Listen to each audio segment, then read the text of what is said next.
तो गजा को लेकर प्लान तैयार किया जा रहा है कि गजा में हालात कैसे सुधरे। इसके लिए अमेरिका, इजराइल, हमास और बाकी जिन जिन से बातचीत करनी है सबसे बातचीत करके बीच का रास्ता निकालने की कोशिश और इस प्लान पर काम करने की बात हो रही है।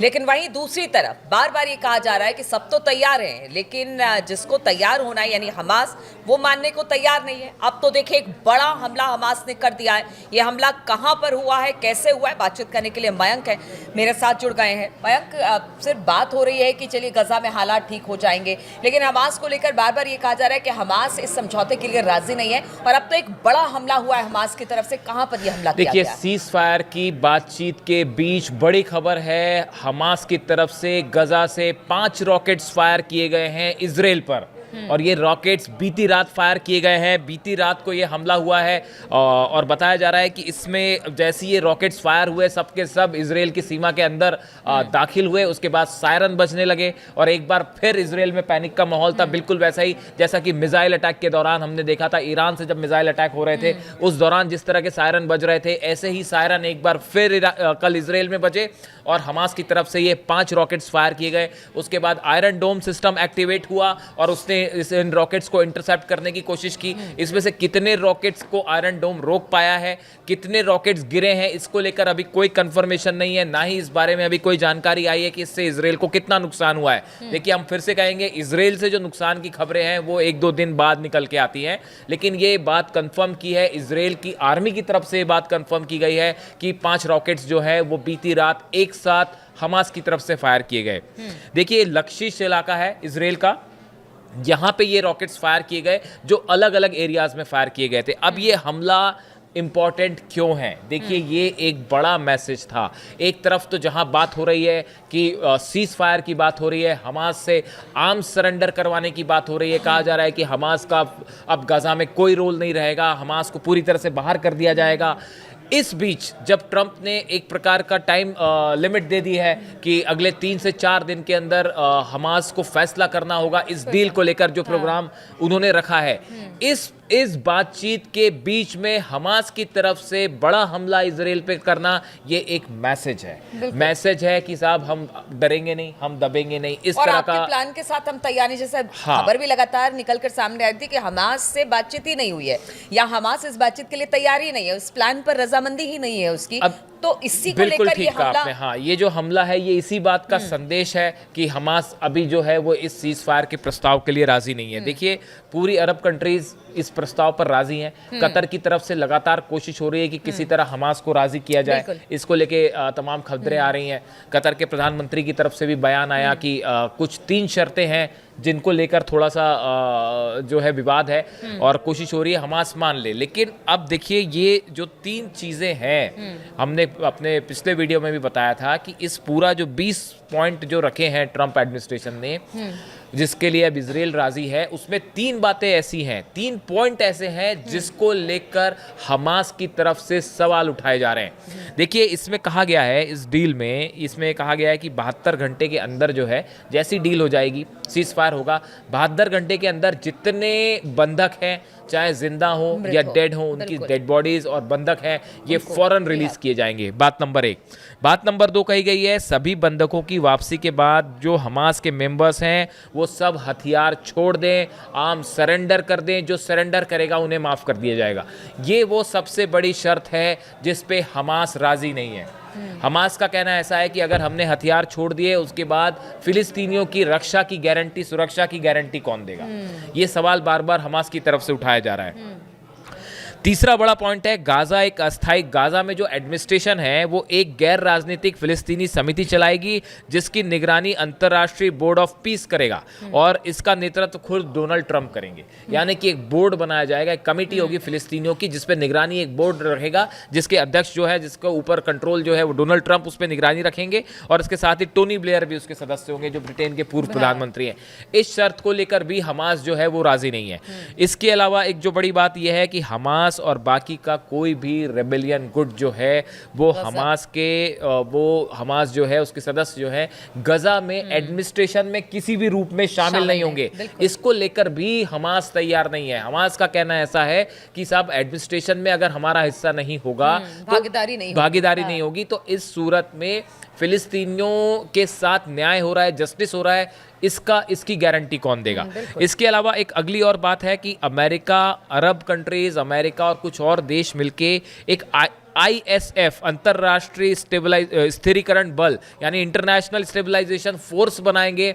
ये फोर्स गजा को कंट्रोल करेगी। इस बात को भी लेकर हमास के जो सोर्सेज बता रहे हैं, हमास इस शर्त पे भी राजी नहीं है। ये वो 4 से 5 शर्त हैं जिसको लेकर हमास ने जो है वो आपत्ति जाहिर की है, और यही वजह है कि हमास ने अभी तक इस सीज फायर को लेकर हामी नहीं भरी है। इस सूरत में जब बात आगे बढ़ रही है, जब ट्रम्प की तरफ से 4 दिन का टाइम दे दिया गया कि आप 72 घंटे के अंदर जो है वो फैसला कीजिए, इस सूरत में अगर हमास की तरफ से 5 रॉकेट्स फायर होते हैं इजराइल पर, तो ये एक प्रकार से आप देखिए ये रॉकेट्स फायर करके हमास की तरफ से ये मैसेज दिया गया कि हम जो है वो इस सीज फायर के लिए राजी नहीं है। ऐसा बड़े सारे एक्सपर्ट का कहना है कि ये जो हमला है वो ये बताता है, ये संकेत देता है, ठीक है, ये राजी नहीं है, उसका संकेत दे दिया है और हमले कर दिए हैं। लेकिन ऐसे में इस प्लान का होगा क्या फिर? अगर हमास रेडी नहीं है, ये 3-4 बिंदु जो आपने बताए कि जो एक बॉडी बनाई जाएगी उसमें जो हमास हो गए उसके कोई रोल नहीं होगा, या फिर ट्रम्प वहाँ पर सारी चीज़ों को मॉनिटर करेंगे। इनडायरेक्ट वे में अगर इजराइल ना सही तो अमेरिका सही, यानी इन सब चीज़ों पर अगर बात हमास की नहीं बनती है और हमास इसके लिए तैयार नहीं है, और इसकी प्रतिक्रिया देखने को भी मिली है कि उसने हमला किया है, तो ऐसे में फिर क्या इस प्लान? अब देखिए ऐसे में प्लान का क्या, अभी एक तो कल की खबर है कि 70 फिलिस्तीनियों की मौत हुई है इजराइल के हमले में। यानी एक तरफ सीज फायर की भी बात हो रही है, एक तरफ बात हो रही है कि किस तरह से गाजा में सीज फायर किया जाए, और दूसरी तरफ इसी बीच इजराइल ने हमला किया, उसमें 70 लोगों की मौत हुई। तो अब इसी का जवाब शायद हमास की तरफ से दिया गया कि उन्होंने जो है सीज फायर के बीच में रॉकेट्स फायर कर दिए। भरोसा नहीं कर रहा है, क्योंकि अगर हथियार छोड़ दिया, बंधक रिहा कर दिए, तो हमास का यही कहना है कि फिर उनको टारगेट करके मार दिया जाएगा। अब सवाल यह है कि इसमें आगे क्या होगा अगर हमास इस डील को रिजेक्ट कर देगा, तो फिर इस सूरत में क्या होगा? देखिए अभी तो एक जो खबर है वो कि अरेबियन कंट्रीज़ के बड़े सारे देश, जिसमें कतर की सबसे बड़ी भूमिका है, वो लगातार इस कोशिश में लगा हुआ है कि किसी तरह से इजराइल और हमास के बीच में एक समझौता किया जाए, किसी भी सूरत में एक समझौता हो जाए। अमेरिका के बीच में मध्यस्थता करने की कोशिश में कतर लगा हुआ है, शायद इजिप्ट की भी कोई भूमिका हो उसमें। लेकिन अभी फिलहाल अगर ये समझौता नहीं हुआ तो क्या? देखिए जैसे कि नेतन्याहू ने ट्रम्प के सामने ही ये बात कही थी, और डोनाल्ड ट्रम्प ने भी इस तरह के संदेश दिया था कि अगर ये समझौता नहीं होता है तो फिर इजराइल को फ्री हैंड होगा गजा में। तो इसका क्या ये मतलब निकालें कि चाहते हैं कि एक सम्मानपूर्ण समझौता हो? फिलिस्तीनियों की बात कर रही हूँ, और हमास लड़ाई इनकी हमेशा से लड़ता रहा है। गजा में जो तबाही मची, बहुत लोगों को खोया, गजा के लोगों ने अपने लोगों को खोया, या हमास के भी बहुत सारे लड़ाके मारे गए। ऐसे में अब इतना सब कुछ होने के बाद क्या इस तरह से कि हमास को ही इस जगह से बाहर फेंक दिया जाए, या फिलिस्तीनियों का वहां पर बिल्कुल दखल ना हो?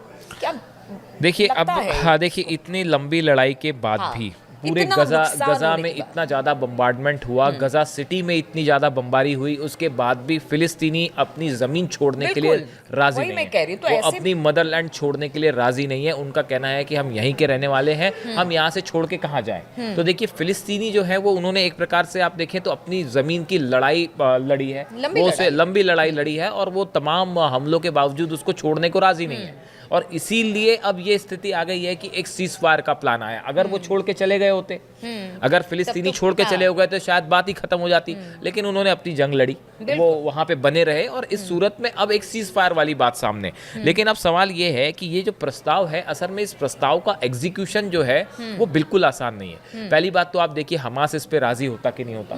फिर उसके बाद दूसरी चीज है कि ये जो तमाम चीजें हैं कि एक बॉडी बनाई जाएगी फिलिस्तीनियों की, तो सवाल है कि उस बॉडी में कौन शामिल होगा, फिलिस्तीनियों की तरफ से कौन शामिल होगा। अभी तक तो फिलिस्तीन का नेतृत्व हमास करता रहा है, अब अगर आप हमास के सभी मेंबर्स को हटा देंगे तो आप फिलिस्तीनियों में से किसको उसमें शामिल करेंगे? क्या पीएलओ उसमें शामिल होगा? जो नेता है पीएलओ के नेता है वो शामिल होंगे उसमें, या कौन शामिल होगा? ये अभी तक बात साफ नहीं है। दूसरा, इंटरनेशनल फोर्स अगर वहां पे आती है, स्टेबलाइजेशन फोर्स आती है, उसमें कौन से देश के सैनिक होंगे? क्या फिलिस्तीनी उसको स्वीकार करेंगे इस बात को? ऐसे बड़े सारे सवाल हैं जिनके जवाब अभी क्लियर नहीं है।